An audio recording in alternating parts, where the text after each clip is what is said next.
Hi kids, it's the fourth week of Advent. That means that there's less than a week before Christmas time. Are you excited? I am. I'm looking forward to Christmas. So let's light our Advent wreath.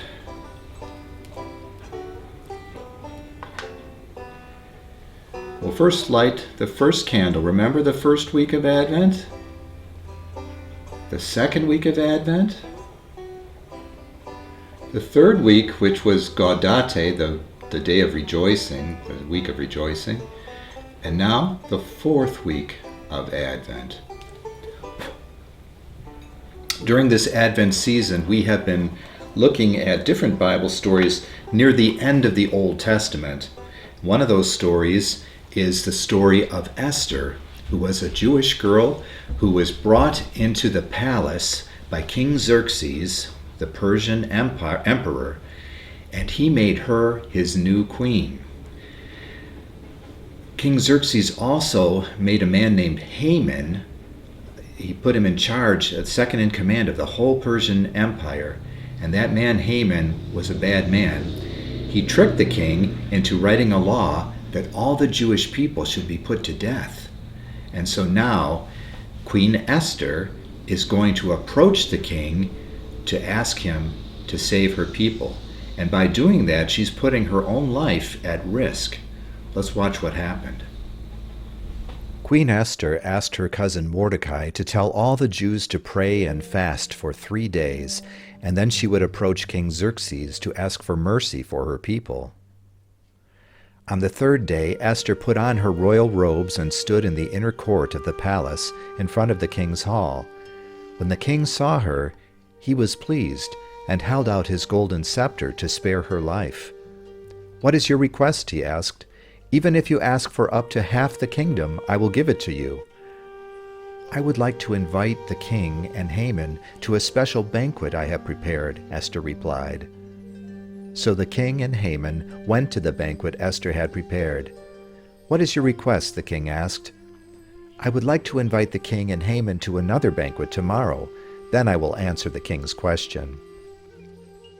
Haman left the palace in a good mood, but when he saw that Mordecai had not bowed or showed him respect, he was full of rage. That night the king could not sleep, so he ordered the book of the chronicles of his reign to be brought in and read to him. When the king read how Mordecai had exposed the plot to kill him, he asked, "What honor has been given to Mordecai for doing this?" The attendants replied, "Nothing has been done." "Who is in the royal court?" the king asked. "Haman is standing in the court," they replied. He had come to ask the king to have Mordecai executed. "Bring Haman in," the king ordered. The king asked Haman, "What should be done for a man the king wants to honor?" Thinking that the king wanted to honor him, Haman replied, "Put the man in a royal robe that the king has worn, and on a horse that the king has ridden. Then get the king's most noble prince to lead the horse through the city, proclaiming, 'This is what is done for the man the king delights to honor.' Go at once and get the robe and horse," the king commanded, "and then do as you have suggested for Mordecai the Jew who sits at the gate. Do not neglect any detail." So Haman had to robe Mordecai, put him on a horse, and lead him through the city, proclaiming, "This is what is done for the man the king honors." A humiliated Haman rushed home in grief and reported what had happened to his wife and friends. "Since Mordecai the Jew has begun your downfall, you cannot stand against him," they replied. "You will come to ruin."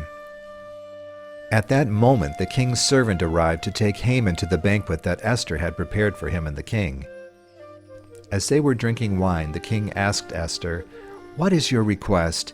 Even if it is half of my kingdom, it will be granted." "My request is that you save my life and the lives of my people," Esther replied. "We are to be destroyed." "Who has dared to threaten your life?" the king demanded to know. "An enemy," replied Esther. "This vile Haman." Haman looked terrified. The king got up in a rage and went out into the palace garden.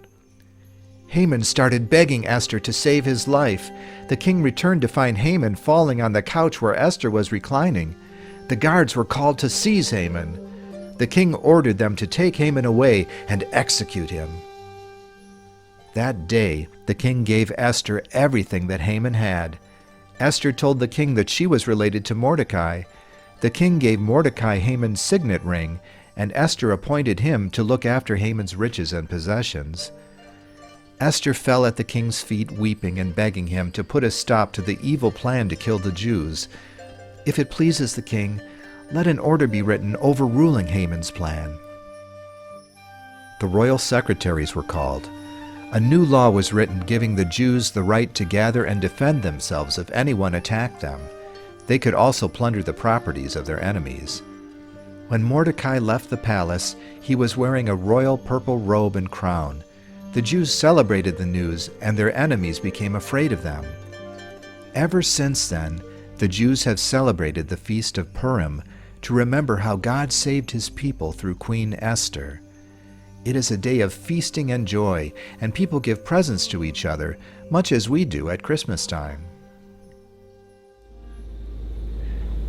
God used Queen Esther to save his people from the threat that Haman brought to them. And in the same way, God sent his Son, Jesus, to save all the people of the world from their sins and the destruction that brings. And that's what we're really celebrating at Christmas time. I hope you all have a wonderful Merry Christmas. And I want you to know that Miss Sarah, Miss Cynthia, and I love you, and we wish you the most wonderful Christmas.